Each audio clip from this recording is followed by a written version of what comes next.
কালকে সুমন মুখার্জি থানার সামনে, চাঁচল থানার সামনে তাকে একজন লোক চোর চোর বলে তকমা দেয়।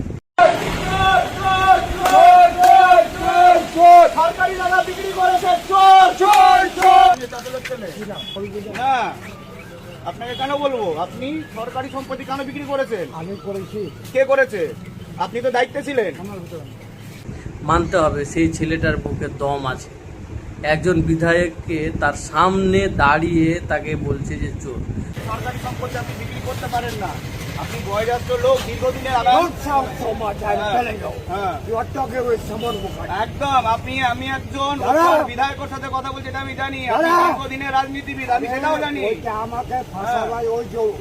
আপনি যে দায়িত্বে ছিলেন, আপনি তো সবকিছু করেছেন, মানে মানতে হবে ভাই, এরকম কেউ পারে না।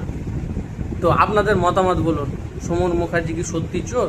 সে কি সত্যি সরকারি টাকা পয়সা জমি জায়গা সব কি আত্মসাৎ করেছে? কি বলেন আপনারা?